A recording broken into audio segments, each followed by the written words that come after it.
Enuano metia mu nyina wo ye na Awurade Yesu Kristo din no. Na menim se na dom ne ehumobronti wo ni wabusua mu da so tia ho ahoɔden mu na mo kɔmanim se ne ye nyame na hyehye no. Menua mesra wo ma me usima be edu ana se be edu num na me ne wo nhye asɛm kakra bi.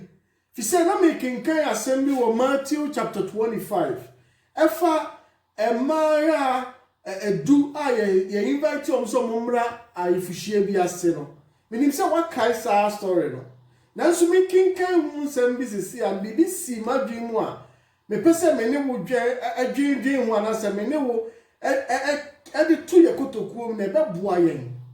Fi se se ye wiase e wo sisi ya.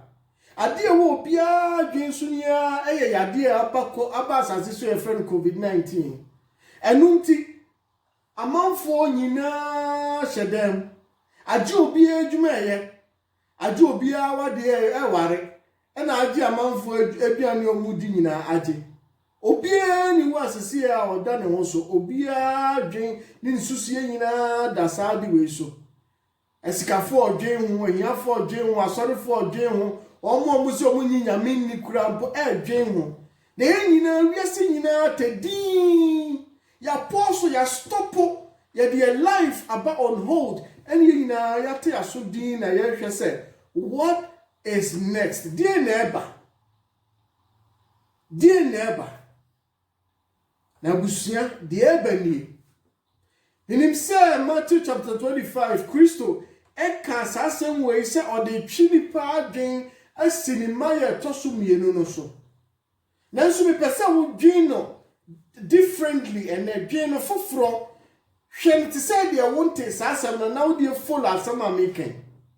fi say Jewfo amamre mu no na awade eya ade a eya 1 week affair eya na wotwe baako asem enti follow me na me ne won share asem wi ma you odui ene am invitation so momra ifuhire ayifuhire wo mo kɔ no wo nyina nim se eya ade a eya 1 week affair edi na wotwe baako ansa na awie wedding se ne amamre kire wo Jew mu na wo mo kɔ no minim se enum adwene wo mbe fa ye ne se ye koi ade ne 1 week efiri haso ne eho no ekwanwa eti ye kɔ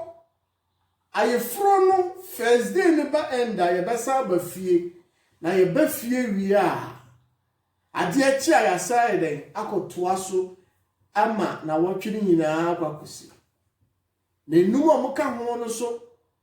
a motoso mienu no dwen ne se ye kɔ ye nim die besi si ye kɔ na si etumi a bia ye beba fie si ye ntumi so a ye betima da ho ade achi a at least ni ya kill 2 birds with 1 stone ya enjoy first day second day maybe ya ba fie asa ba boa ye hu bi ni akwa enjoy third fourth day no ni asa ba bi ma ba enjoy ababoa ye hu ni asa ko ti no ma boa mo ho eden ahie sani pa me nu nyina ko na adwen na mo fa ye no se wo tena sidin na wo meja ni nyina ye adwen ni nyina ye se wo ko no asa ba ofia asa ko bi no eye se wo ko sina ko tena ho no so eye no mu mienu nyina na obi anim de e twen omo kopem so bu ko duru ho a ayefuru kunu no ni ayefu yiri no obeba na anopa awia ade asa omuntwe omuti na emra abre eti si won so a wo bre ye omukata omani se omoda homena ana omunyantie se ayefro na hyase firi kroti ebo enti abusuafo mu nsore na munkenya mo ho na mumyefa ni je kohyia mo sama yiwadu ibie wona wani a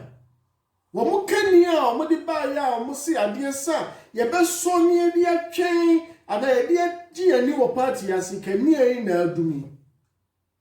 na ho na enum na omubu omu sie no sha se omu hwie enwu ni bi gu omukani anu se be se a wo betima so no mo ayeden e de akohie ayefro no na num na omonye omadwe se komesa omachi abafie no won de wo hweye no na won kani adum no na omuhunu se omunia no mu hwie enwone bi no omuto amerika ko omunia no se minia Ghana ni minia santini minia bunu ni minia ngora ni minia sremuni se ya pamu yesi yemfira brochire ha meni umienu na etena the same play mu ni nyina kotoka santan enti ebeya mesira wo ye minia mame wunwu ni bi na memfa nhye meso memfa nso mijai na memfa nkohia ni nyina yefa ni gentle party ase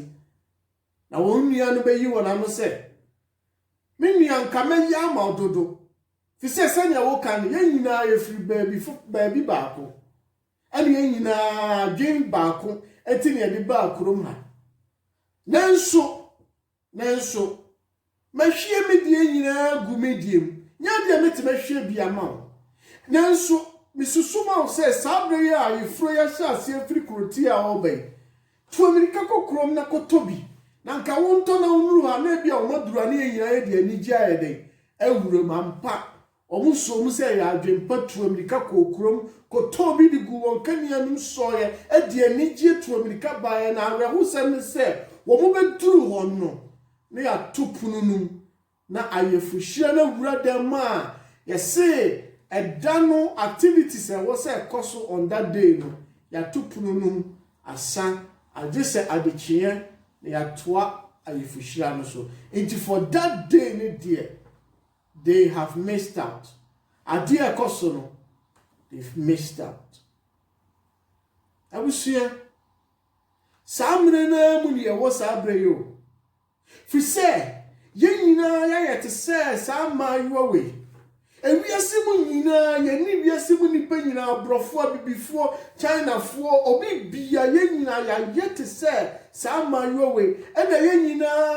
esanse sa ya redom ya yesumu a abedua asase esu nti no ye nyina ya deda ena obi hwe se what is coming next dear neighbor nanso asema me wo ma usabre ni se okania na ewo wo nchen no so se dumu a o oil foforo wo abetimi dia so ana abusiafo specifically asema make won enye just o talent awo but make about your financial state, your well-being. Baby a wo wa asase so wa baby a pempenso a waduru no se bibi chia wo ho a ube wo bibi a obetima gina so akowani ampa yenyame na bie ni nsaba ma yense baby bie befa so asase so abia no yemfa no se fapema ye be gina ne so dia koyani nanso on a practical note eno na du baby a mesi a Christopher P ni se ye ma yenyame so ni nya practical ye gina gidie no nko anso but do baby I was say we practical ni gidie e boom fi say Christo kana sembi say ye wo gidie say snap ya ba enke betimi ama botan abubu snap ya ba no si amfa nhye fom ama na germinate anya adwuma entumi enyin enkonko ye dua tenten enko ye dua kase enti dien abana wo a wudi kohye fom amana nyina ye bibia ma sabre ya wiase nyina po so a obi ehwe no enkamene wakametu fu se yete se mayuwa na nyansa wo mutirim omufa oyo hye ombotom no na fa samre we sua de foforo eka de wo ho fa samre sempo aduane na woni mu nuwa before say COVID-19 ba fa sabre sua aduane nuwa mentina internet won hwe enioma hunu ye hwe Nollywood Gollywood Kumawood wan de ni nyina ye hwe nanso senka wotena ase epemre etie di obi kakwan obi faso ye aduane a enka COVID-19 twemu a wiase be ma ne ho so se omu betu America ne nanka wo ye number 1 chef wo ye aduane a obi nya ebida kasabre ampo wo abrochi ha sebi wo ne wo ma kasa muntiminka omantiminka twi omuntuminka okrom kasa yentuminka ga yentuminka hausa yentuminka frafra yentuminka anwona kasa no you call it out kasa brain and kawone o mama betina se wa kire wo ma se kasa no sei ne ka no mate kasa no nanka wi asensa ma ne muso no omutimika brofo ka said brofo Dutch French, Spanish, Italian. Asaso ka ukrom kasa a ye twi anase eye bono anase eye hausa nkran. You call it out. Emianom